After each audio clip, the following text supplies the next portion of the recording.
Сегодня мы покидаем Лас-Вегас и направляемся к себе домой в Калифорнию. По пути у нас будет небольшая остановочка в Болдер-Сити. Это маленький городочек, который находится недалеко от самой знаменитой достопримечательности Невады, зоны 51. Это глубоко засекреченная территория, которая принадлежит американскому правительству, и про нее ходят разные невероятные слухи. И хотя она считается одной из самых популярных достопримечательностей Невады, еще ни одному туристу не удалось ее посетить. Ну а перед вами дамба Гувера. Это одна из самых мощных гидроэлектростанций в Америке, которая находится в русле реки Колорадо, где проходит граница Аризоны и Невады. Постройка дамбы смогла не только усмирить буйный нрав реки и стабилизировать уровень воды в ней, но также удовлетворить потребность в воде всей части Южной Калифорнии. А это еще одно уникальное природное место – Красный каньон, который раскинулся в 16 километрах к западу от Лас-Вегаса. К сожалению, чтобы его посетить, необходимо было заранее забронировать билеты. Мы этого не знали, и поэтому в сам парк мы не попали. И полюбовались немного издалека.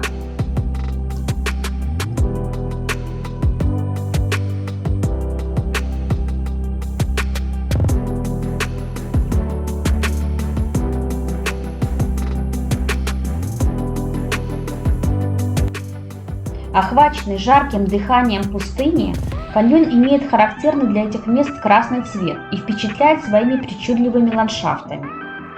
Основой для создания этих изысканных пейзажей послужили океанические и вулканические породы, порожденные самой природой в долинах Невады. Из растительности здесь преимущественно представлены кактусы, хотя немалый интерес представляют и легендарные деревья Джошуа.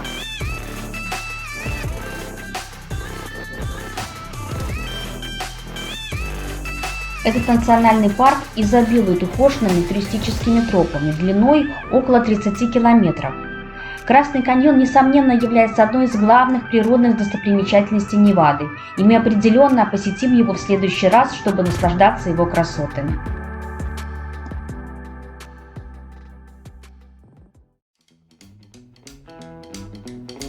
Мы заехали перекусить по пути домой в нашу любимую кафешку. Заезжать сюда во время автопутешествий стала доброй традицией в нашей семье.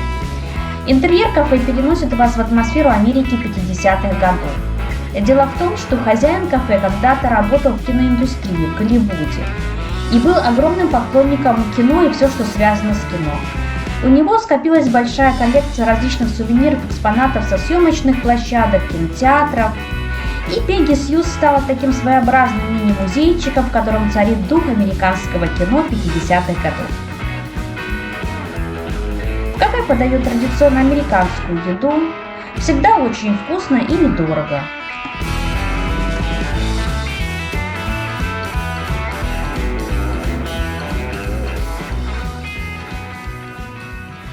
Путешествие по Неваде, мы были недалеко от границы со штатом Юта, и, конечно же, мы туда заехали, потому что ландшафты достаточно разительно отличаются от Невады и Аризоны. Это красная земля, красные горы с пятнами зелени. Благодаря красному оттенку горных пород Юту называют красной планетой. И действительно, ландшафты мало напоминают привычный земной облик. Реки, дожди и ветер в течение многих лет придали ему достаточно необычную форму. Вот так выглядит обетованная земля мормонов. Ну что ж, мы опять вернулись в Неваду, и я хочу немножко рассказать об истории этого сурового, жаркого края.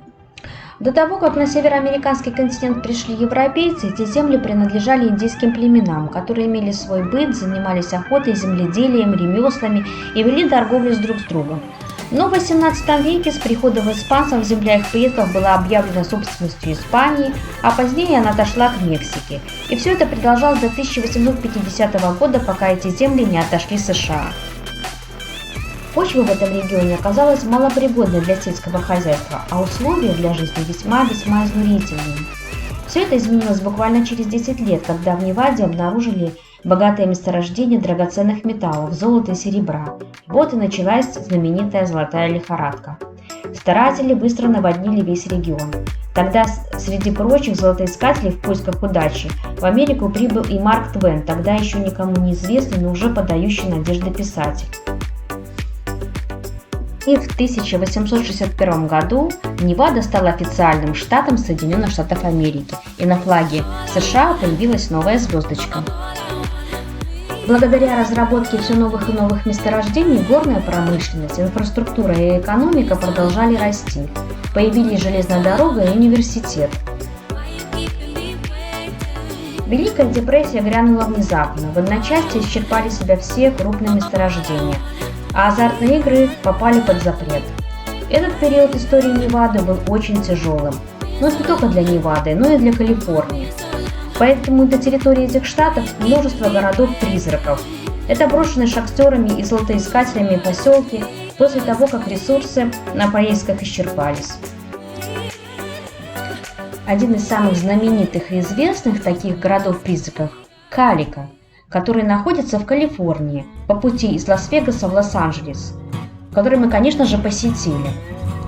Он основан в 1881 году. Он появился здесь в связи с тем, что в этих горах было открыто большое месторождение серебра. И буквально за несколько лет Калика превратился в крупнейший город, где добывали серебро. Здесь работало 1500 серебряных шахт. В лучшие годы здесь работало 3 отеля, 5 магазинов. Тогда были очень популярны General Stores, то есть это типа наших современных универмагов, где продавалось буквально все-все-все: продукты, инструменты, запчасти, всякая мелочевка. Также здесь были и рестораны. Открыто было отделение почты и школа. В Калико также сохранилась и железная дорога, по которой гоняли вагонетки с рудой, и мы на ней тоже прокатились. Но после того, как власти США приняли закон Шермана о серебре, позволивший правительству скупать серебро по вдвое заниженной цене, это вызвало инфляцию, которая позволила майнерам расплатиться со своими долгами, а заодно и обесценивая серебро. Это и стало началом конца. С тех пор Калика стал загибаться, и через 10 лет он стал городом-призраком. Хотя еще 10 лет назад он был на пике своего развития.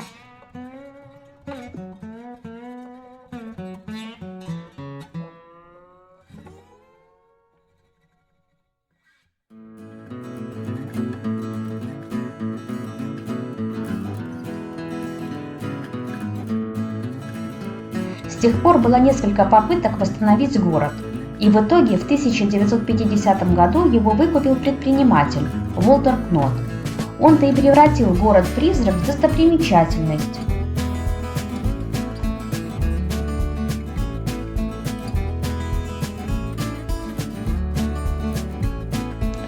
Сегодня здесь проводят экскурсии по шахтам, иногда, если повезет, можно попасть на шоу с перестрелками. Для туристов есть ресторанчики, открыт ряд магазинчиков с безделушками.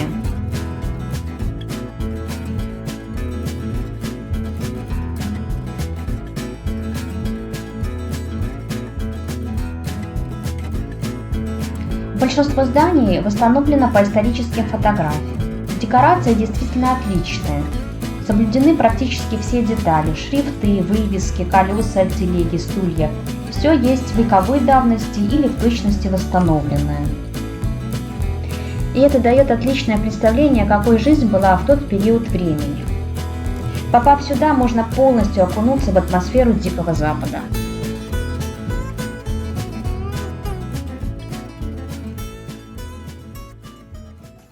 А это знаменитый национальный парк Долина Смерти. Он находится недалеко от границы Калифорнии и Невады. Представляет собой большую межгорную впадину в районе пустыни Мохаве. В долине находится самая низкая точка Северной Америки – 86 метров ниже уровня моря. Долину окружают горные хребты. Где-то здесь снимали 4-й эпизод «Звездных войн». Это считается одним из самых жарких мест на Земле. Однажды здесь была зарегистрирована температура плюс 57 градусов. В декабре здесь достаточно комфортно, 5-10 градусов тепла. Сама долина вытянута с юга на север, а дорога из Калифорнии в Неваду рассекает ее пополам. А это пересыхающая речка Солт-Крик, в которой живут уникальные рыбы. которые выживают буквально только один сезон, и главная их задача – отложить икру, которая переживет летнюю засуху. И когда осенью пойдут дожди, и речка снова наполнится водой, из икры вылупится новое поколение. И так столетие за столетием. Ну а затем позвольте откланяться. Большое спасибо за внимание, за просмотр моего ролика. Желаю вам много путешествий и ярких впечатлений. Всем пока!